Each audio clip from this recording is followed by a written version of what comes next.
mengadili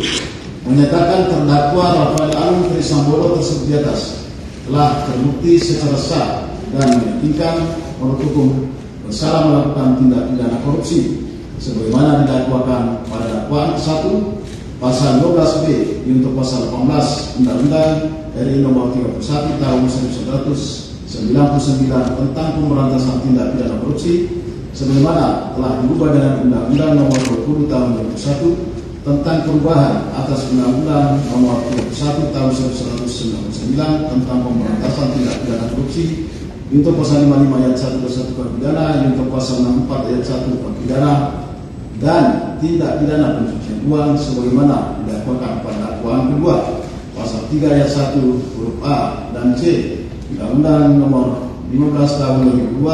tentang tindak pidana pencucian uang sebagaimana telah diubah dengan Undang-Undang Nomor 25 Tahun 2003 tentang perubahan atas Undang-Undang Nomor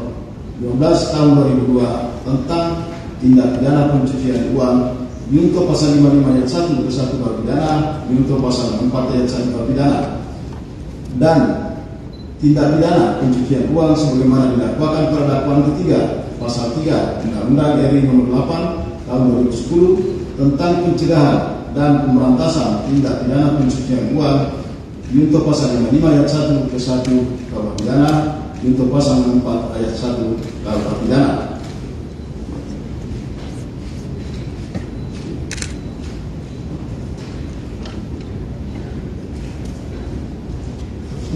Dua,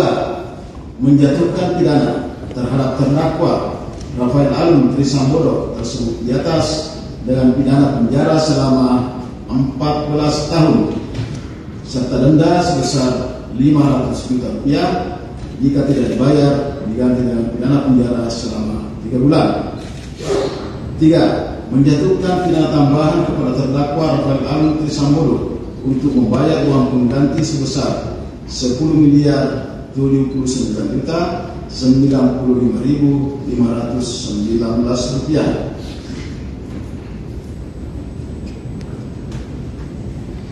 Dengan ketentuan, apabila terdakwa tidak membayar uang pengganti dalam waktu 1 bulan setelah putusan memperoleh kekuatan hukum tetap, maka harta bendanya dapat disita oleh jaksa dan dilelang untuk mencukupi uang pengganti tersebut. Dan dalam hal terdakwa tidak mempunyai harta benda yang tidak mencukupi untuk membayar uang pengganti, maka dijatuhi pidana penjara selama 3 tahun.